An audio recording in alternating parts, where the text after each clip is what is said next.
बिस्मिल्लाहिर्रहमानिर्रहीम। अस्सलाम वालेकुम व्यूवर्स, उम्मीद है सारे ईमान और सेहत की अच्छी हालत में होंगे। व्यूवर्स, मैं टॉपिक को जानने से कबल आपसे गुजारिश करूंगा कि आप चैनल को सब्सक्राइब करें और बेल आइकन को भी प्रेस कर लें। इसके अलावा मैं आपसे गुजारिश करूंगा कि जब भी वीडियो आप तक पहुंचती है आप अपना फीडबैक ज़रूर दें ताकि इससे चीज़ों को मज़ीद बेहतर किया जा सके। और चीज़ें शेयर करने से मज़ीद एक्सप्लोर भी होते हैं और लर्निंग भी बेहतर होती है। व्यूवर्स, हमारा आज का टॉपिक टीचिंग रिलेटेड टर्म्स है और टीचिंग रिलेटेड टर्म्स में सबसे पहली जो टर्म है वो है मैक्सिम्स ऑफ टीचिंग।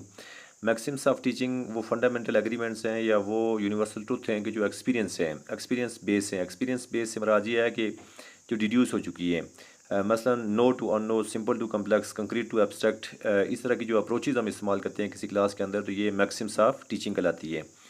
इसके बाद जो दूसरी टर्म है वो है स्ट्रेटजी। स्ट्रेटजी को बहुत सिंप्लीफाइड अंदाज में मैंने डिफ़ाइन करने की कोशिश की है कि action plan to attain AIIMS.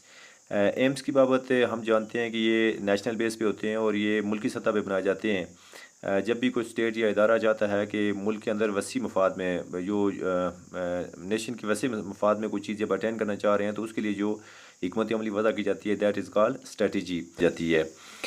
इसके बाद हम चलते हैं जी, हमारी जो अगली टर्म है वो है टैक्टिक्स एंड टेक्निक। ये तकरीबन सिनोनिम मीनिंग में इस्तेमाल होते हैं और गो के इनमें स्लाइटली डिफरेंस मौजूद है, लेकिन यहाँ पे जो हमारा सिस्टम ऑफ एजुकेशन है इसमें तकरीबन आलमोस्ट सेम इस्तेमाल होती है।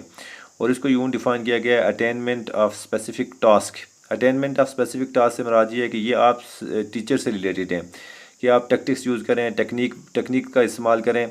अटेनमेंट ऑफ स्पेसिफिक टास्क, उसमें गोल एंड ऑब्जेक्टिव हैं। गोल बुनियादी तौर पर आपका सब्जेक्ट लेवल का है, ऑब्जेक्टिव आपका जो है वो कंटेंट लेवल पे है और ये कंटेंट टू कंटेंट वेरी करेगा। कंटेंट टू कंटेंट वेरी से मुराद ये है कि आपको हर बार जो है वो ऑब्जेक्टिव डिफरेंट किस्म के सेट करने पड़ेंगे। कुछ स्पेसिफिक होंगे और कुछ कॉमन ऑब्जेक्टिव भी आप सेट करेंगे किसी भी टॉपिक से रिलेटेड।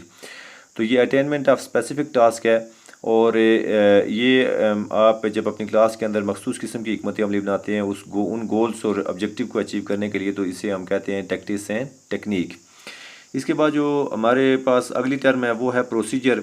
प्रोसीजर बुनियादी तौर पर रूटीन वर्क है। प्रोसीजर से मुराद ये है कि जब भी कोई टीचर क्लासरूम के अंदर जाता है वहाँ पर जाके जो उसका रोज़ाना की बुनियाद पे एक प्रोसेस है कि वो ब्लैक बोर्ड का इस्तेमाल करता है, वाइट बोर्ड का इस्तेमाल करता है और क्लास से वो जो होमवर्क है वो उसको डेली की बुनियाद पे वो चेक करता है और उनसे जो फीडबैक लेना वगैरह वगैरह, ये आपका बुनियादी तौर पर प्रोसीजर है।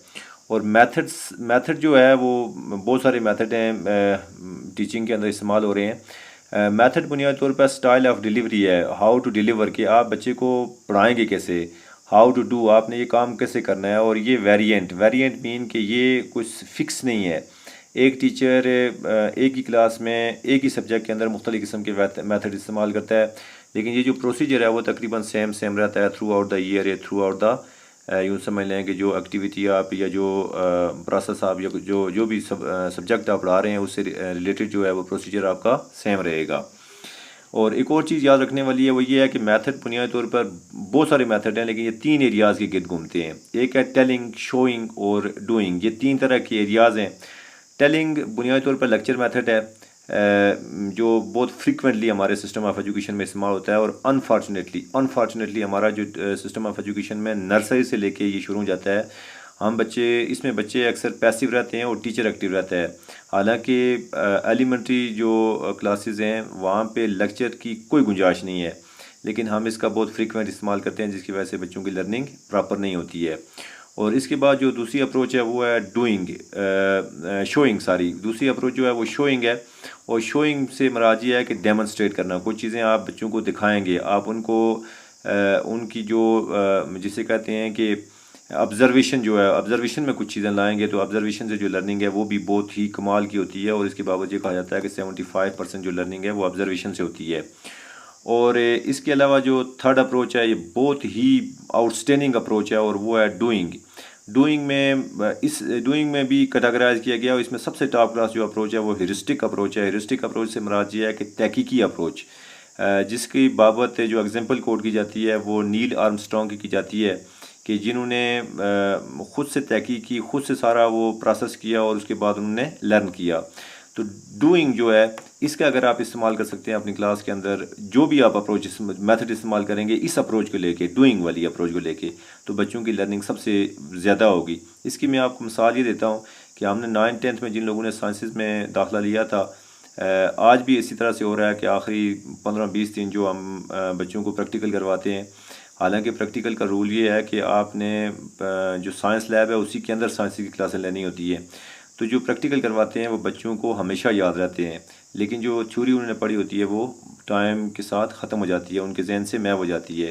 तो सबसे बेहतरीन अप्रोच जो है वो डूइंग की है, इससे थोड़ी सी कम अप्रोच जो है वो शोइंग की है। और सबसे मैं समझता हूँ कि नेग्लिजिबल जो अप्रोच है या जिसकी कोई गुंजाइश नहीं है एलिमेंट्री क्लासेस के अंदर, वो है टेलिंग की। टेलिंग के अंदर बच्चा मुकम्मल तौर पर पैसिव रहता है। इसमें भी किसी न किसी हद तक उसकी जो सेंसेस हैं वो जाग जाती हैं और इसमें मुकम्मल तौर पर वो इन्वॉल्व रहता है। तो ये सबसे बेहतरीन अप्रोच है। उम्मीद है कि आपको आज का टॉपिक हेल्पफुल साबित होगा आपके लिए। आप सबकी समातों का बहुत शुक्रिया।